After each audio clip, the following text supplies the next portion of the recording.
વિદ્યાર્થી મિત્રો, છેલ્લા લેક્ચરમાં આપણે સંકર સંખ્યાઓનો એસાઇનમેન્ટ નંબર 5 પૂરું કરી ચૂક્યા હતા. હવે આજે સંકર સંખ્યાઓનો જ આગળ એસાઇનમેન્ટ નંબર 6 સોલ્વ કરીએ છીએ. તો એમાં દાખલા નંબર પહેલો, જો 2x -1 plus √3i upon 2, sorry આટલું જ આપણે જોઈએ. તો 1 - x² plus x ની 6 ઘાત minus 1 - x plus x² ની 6 ઘાત બરાબર ખાલી જગ્યા. બરાબર ખાલી જગ્યા એટલે આની કિંમત શોધવી છે.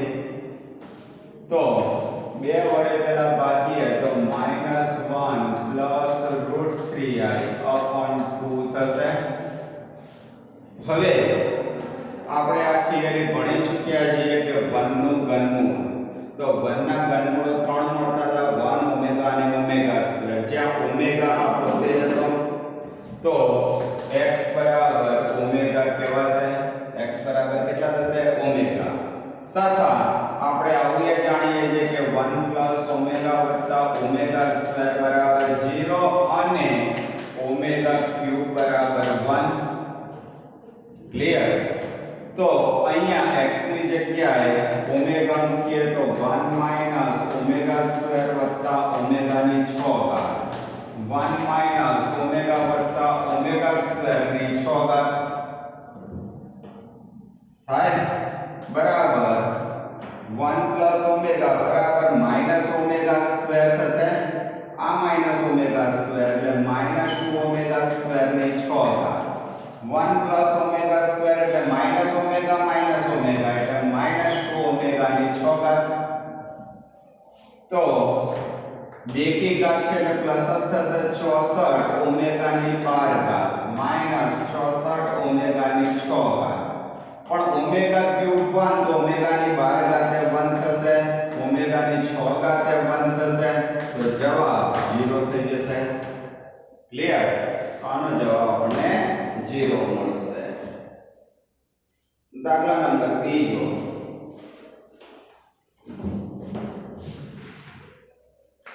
z iz અને z પ્લસ iz શિરોબિંદુ વાળા ત્રિકોણનું ક્ષેત્રફળ 50 હોય તો મોડ z શોધો. શિરોબિંદુ વાળા ત્રિકોણનું ક્ષેત્રફળ 50 હોય તો મોડ z શોધવો છે. તો ધારો કે આને a નામ આપીએ, આને b નામ આપીએ અને આને c નામ આપીએ. તો ત્રિકોણ ABC નું ક્ષેત્રફળ 50 એકમ છે એવું આપી દીધેલું છે. મોડ z શોધવો છે. પહેલા તો અંતર AB શોધીએ. તો અંતર AB એટલે માનાંકમાં બંનેનો તફાવત z iz બરાબર z 1 i. બંનેને અલગ અલગ માનાંક આપીએ, મોડ z મોડ 1 i. આનો માનાંક √2 થશે તો √2 મોડ z થાય. આ જ રીતે અંતર BC શોધીએ તો માનાંકમાં બંનેનો તફાવત એટલે એકલો મોડ z જ થશે. અંતર AC શોધીએ તો માનાંકમાં બંનેનો તફાવત તો મોડ iz. એનો અર્થ mod i * mod z. Mod i એટલે 1 તો મોડ z. એનો અર્થ કે BC બરાબર AC તથા BC નો વર્ગ વત્તા AC નો વર્ગ બરાબર AB ના વર્ગ જેટલો થશે. તો ત્રિકોણ ABC ની બે બાજુઓ સરખી, એક ખૂણો કાટખૂણો તો સમદ્વિભુજ કાટકોણ ત્રિકોણ છે. તો ત્રિકોણ ABC એ સમદ્વિભુજ કાટકોણ ત્રિકોણ છે.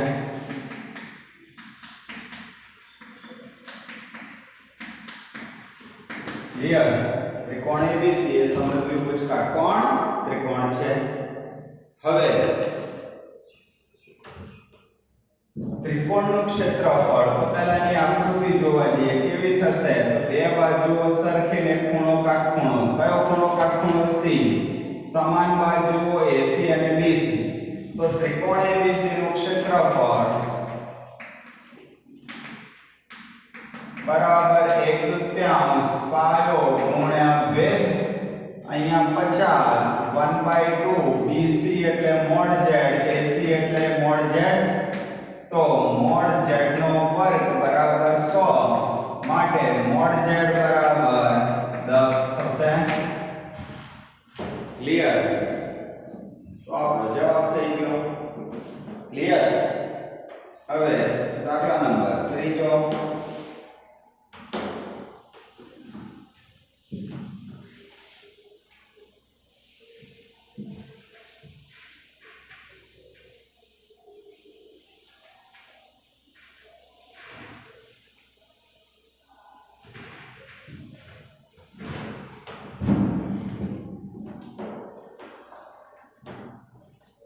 संकर संख्याओं z1 અને z2 માટે મોડ z1 બરાબર 2 અને મોડ z2 બરાબર 3 તથા z1 અને z2 વચ્ચેનો ખૂણો 60 અંશ હોય તો 19 mode z1 z2 upon z1 z2 નો હોલ સ્ક્વેર બરાબર શોધવા છે તો z1 અને z2 વચ્ચેનો ખૂણો 60 અંશ તો આકૃતિ જોવા જઈએ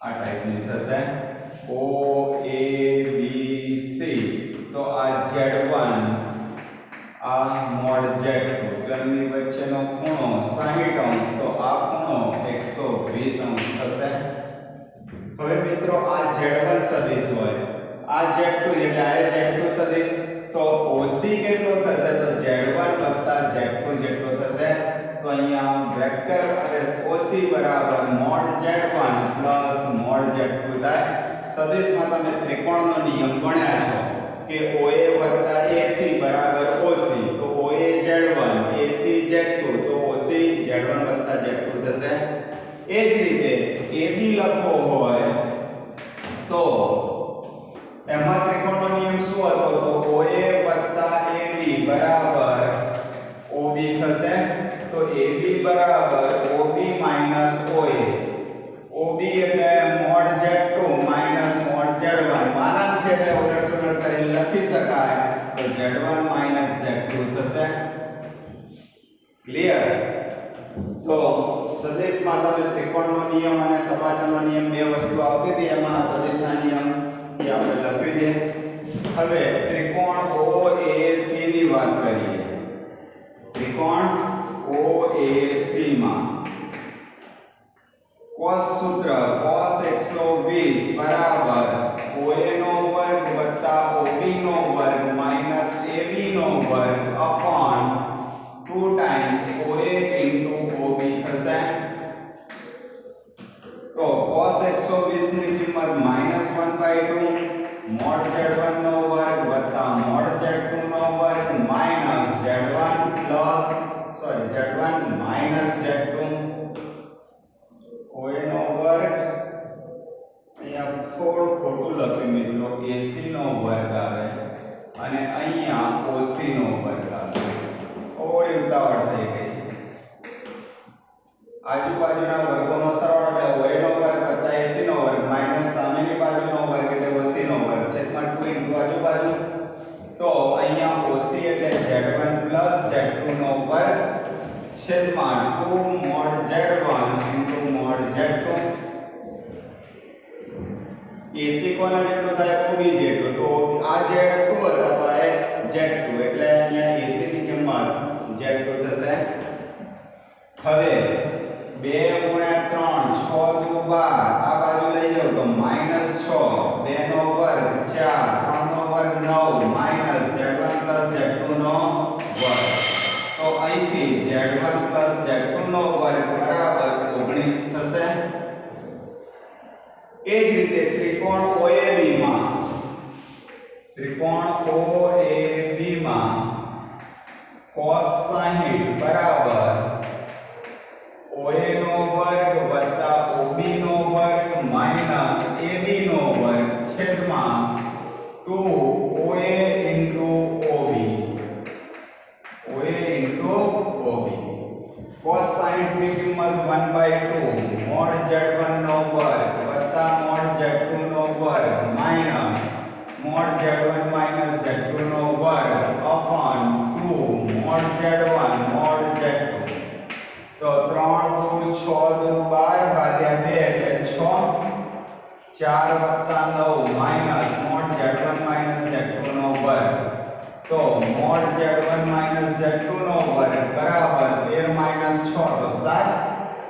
હવે mod z1 minus z2 નો વર્ગ upon mod z1 plus z2 નો વર્ગ બરાબર 7 ભાગ્યા 19. બંનેનો હોલ સ્ક્વેર ભેગો લખીએ તો આટલો 19 સામે જશે તો અહીંયા જવાબ 7 મળશે. ક્લિયર? તો આપણો ફાઇનલ જવાબ 7 આવશે. ઓકે. હા, દાખલા નંબર 4.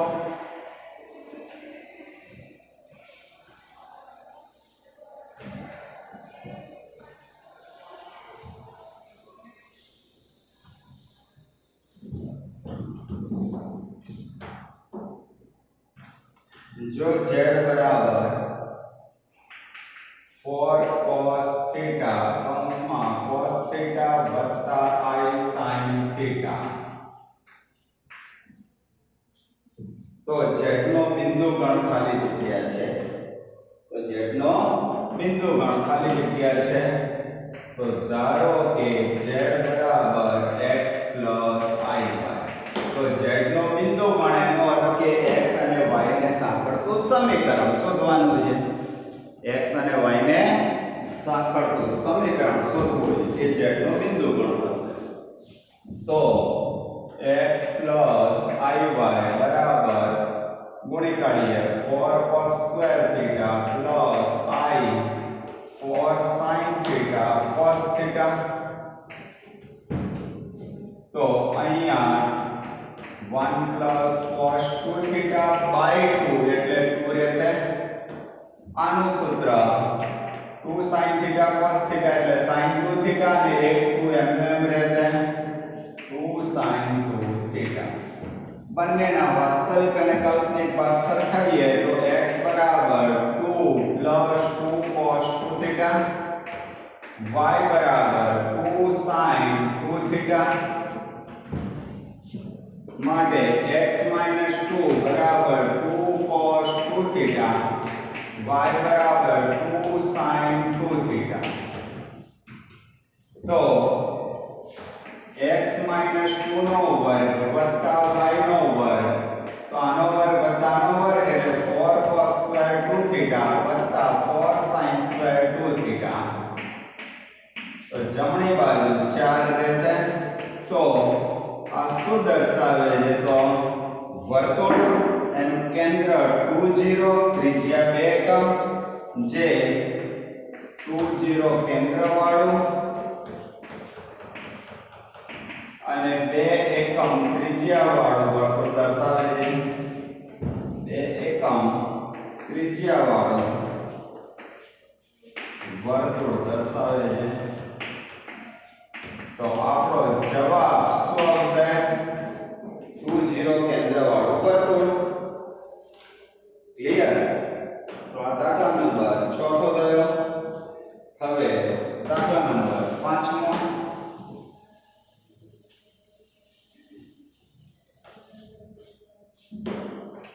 હવે 5મો દાખલો જોઈએ. પહેલા મિત્રો થોડી બીજી માહિતી જોઈએ. ધારો કે અહીંયા કોઈ બિંદુ 1 2 છે. તો એ બિંદુ 1 2 નું x અક્ષને સાપેક્ષ પ્રતિબિંબ લખવું હોય તો શું થશે? 1 - 2. y અક્ષને સાપેક્ષ પ્રતિબિંબ લખવું હોય તો -1 2. બંને અક્ષોને સાપેક્ષ પ્રતિબિંબ લખવું હોય તો -1 -2 થાય. એટલે x અક્ષને સાપેક્ષ પ્રતિબિંબ લખ્યું તો શું થયું? y આમ ઋણ થઈ જે હોય ના કરતા વિરોધી. y અક્ષને સાપેક્ષ લખીએ તો x આમ વિરોધી. બંને અક્ષને સાપેક્ષ પ્રતિબિંબ લખો તો બંને આમ વિરોધી. હવે ધારો કે આપણે કોઈ રેખા દોરવું y બરાબર x એને સાપેક્ષ પ્રતિબિંબ દોરવું હોય તો x અને y ઉલટ સુલટ કરવાના.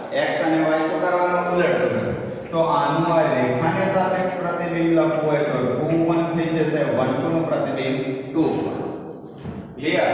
તો ફરી 1 2 નું x અક્ષને સાપેક્ષ લખવું હોય તો y આમ વિરોધી, y અક્ષને સાપેક્ષ લખવું હોય તો x આમ વિરોધી. બંને અક્ષને સાપેક્ષ એટલે ઉગમ બિંદુને સાપેક્ષે કહેવાય તો બંને આમ વિરોધી. પછી આવી કોઈ રેખા હોય ને એને સાપેક્ષ લખવું હોય તો x અને y ઉલટ-સુલટ કરવા. ક્લિયર, x અને y ઉલટ-સુલટ કરવા.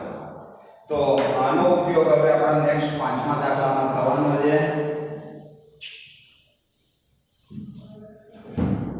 તો આર્ગન સમતલમાં બિંદુ z1 2 3i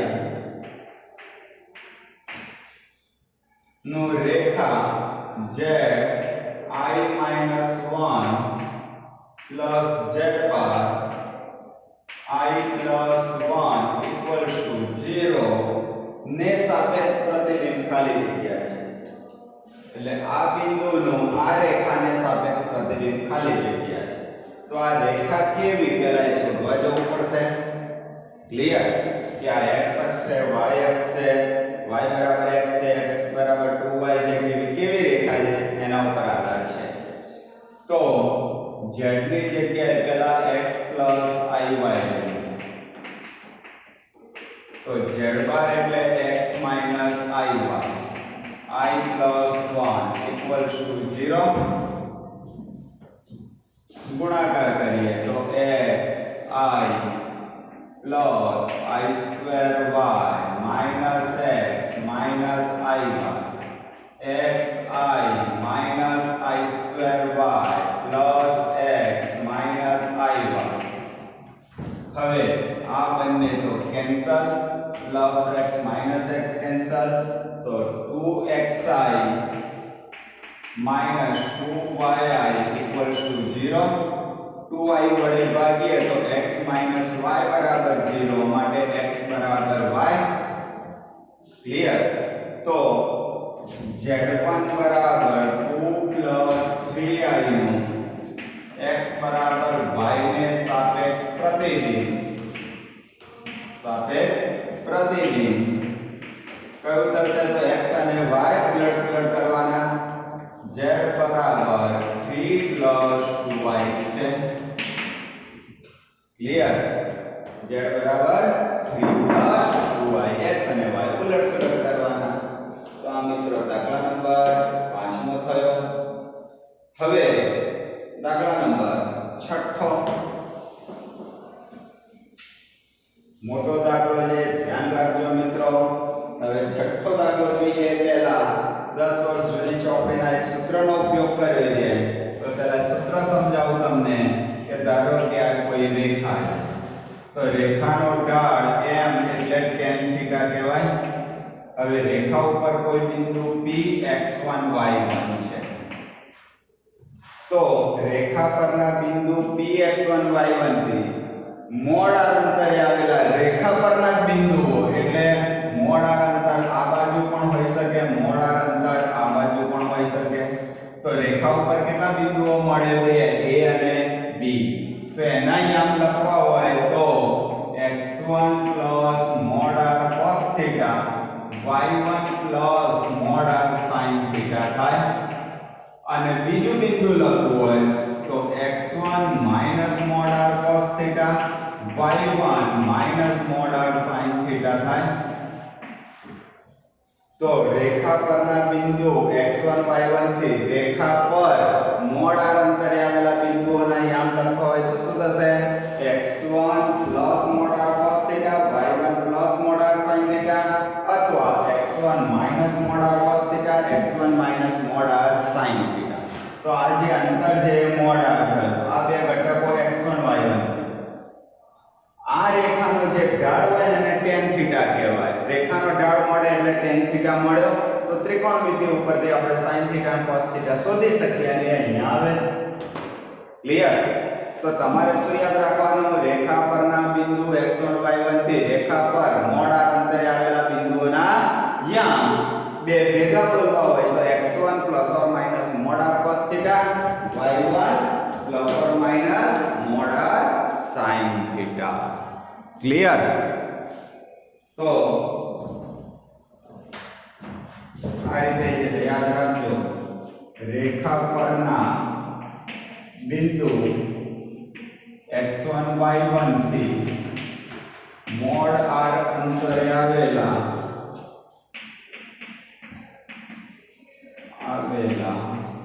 રેખા પરના બિંદુઓના યામ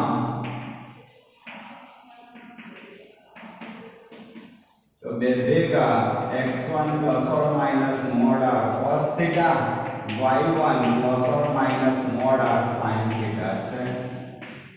ક્લિયર?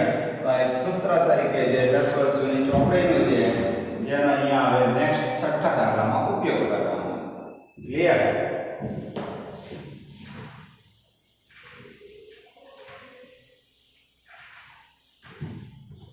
થોડો મોટો છે, થોડો ભરી જવાનો છે મિત્રો, ધ્યાન રાખજો.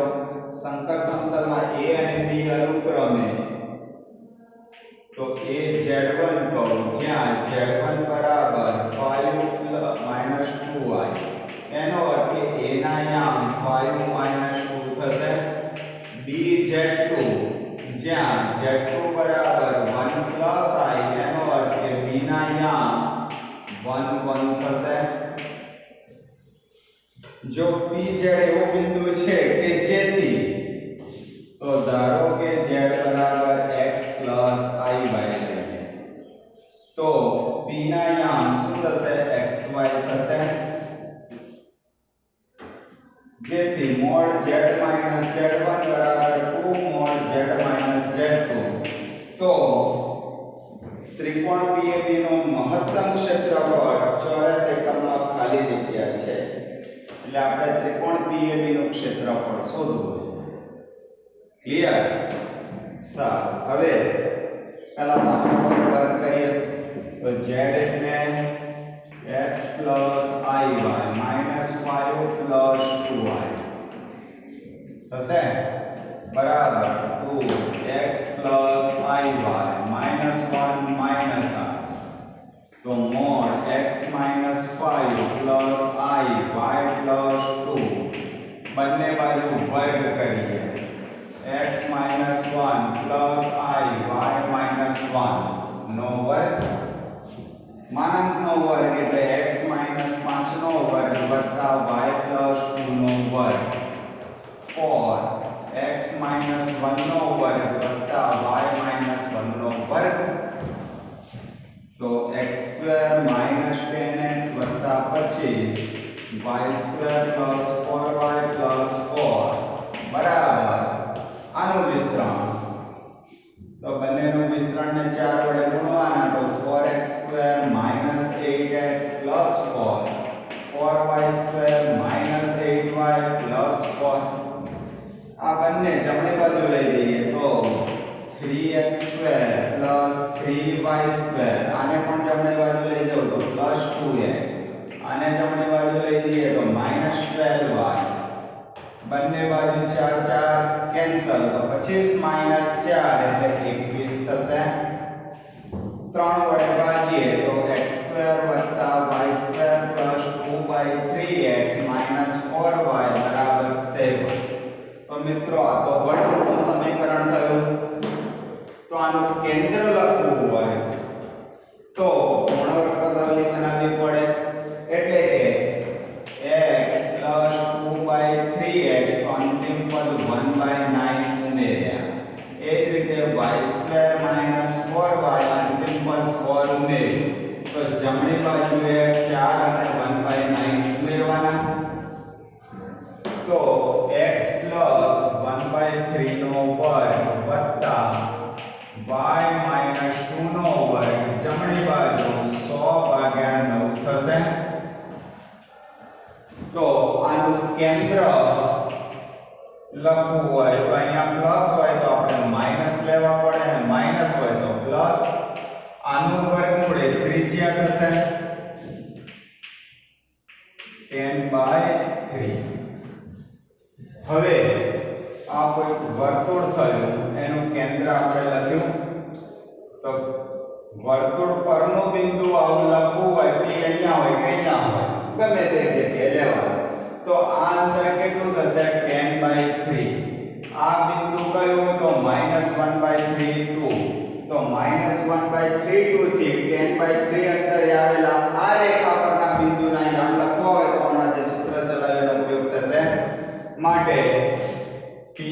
યાન શું થશે તો x1 પ્લસ મોડ r એટલે 10/3 cos theta y1 plus mode r sin theta clear કાલ લખો પ્લસ વાળું રાખો માઈનસ વાળું રાખો ગમે તે રાખવાનું ક્લિયર પણ મહત્તમ કીધું છે એટલે જનરલી પ્લસ વાળું લેવાનું ન્યૂનતમ કે તો માઈનસ વાળું લેવાનું ઓકે હવે ત્રિકોણ PAB નું ક્ષેત્રફળ બરાબર 1/2 મોડ x1 તો મિત્રો આને x1 y1 કહીએ આને x2 y2 કહીએ અને x3 y3 કહીએ ક્લિયર તો x1 એટલે -1/3 પ્લસ 10/3 cos theta કૌંસમાં y2 minus y3 -2 -1 -3 plus x2 એટલે 5 મિત્રો આગળ જગ્યા નથી એટલે નીચે લખું ક્લિયર તો પ્લસ 5 કૌંસમાં આ x2 આયા હવે y3 minus y1 એટલે 1 માઈનસ આ પર તો -1 10/3 sin theta થશે x2 કૌંસમાં y3 minus y1 plus x3 એટલે 1 કૌંસમાં y1 minus y2 તો 2 plus 10/3 sin theta minus of minus એટલે plus 2 હવે -3 અંદર ગુણી દઈએ તો કેટલા થશે 1 10 cos theta 5 અંદર ગુણી દઈએ -5 -50/3 sin theta 2 + 2 4 plus 10/3 sin theta તો મિત્રો 4 + 1 5 5 કેન્સલ -10 cos theta આ બેનું સાદુરૂપ -40/3 sin theta -10 કોમન કાઢીએ તો બહાર +10/2 5 cos theta plus 4/3 sin theta હવે આપણે આના માટે ત્રિકોણમિતિમાં એક આવું સૂત્ર જોઈ ચૂક્યા છીએ કે -√a² = a cos x + b sin x ≤ √a² + b². ત્રિકોણમિતિમાં આવું સૂત્ર લખાયું તો આની મહત્તમ કિંમત આટલી થાય અને આની ન્યૂનતમ કિંમત આટલી તો આપણે મહત્તમ ક્ષેત્રફળ લખવું છે મહત્તમ ક્ષેત્રફળ બરાબર 12 વાળા 5 એમ ના એમ a² એટલે cos θ ના સહગુણકનો વર્ગ b² એટલે આનો વર્ગ 16/9 તો 1 નો વર્ગ પરત થાય તો 9 + 16 25/9 નો વર્ગમૂળ 5/3 તો મહત્તમ ક્ષેત્રફળ 25/3 ચોરસ એકમ થાય અને મહત્તમ ક્ષેત્રફળ કેટલું થશે મિત્રો 25/3 ચોરસ એકમ ક્લિયર તો મિત્રો આપણો આ દાખલો થોડો લેન્ધી હતો બરાબર તો આજે દાખલા નંબર 6 સુધી સોલ્વ કર્યા છે હવે નેક્સ્ટ લેક્ચરમાં દાખલા નંબર 7 થી શરૂઆત કરીશું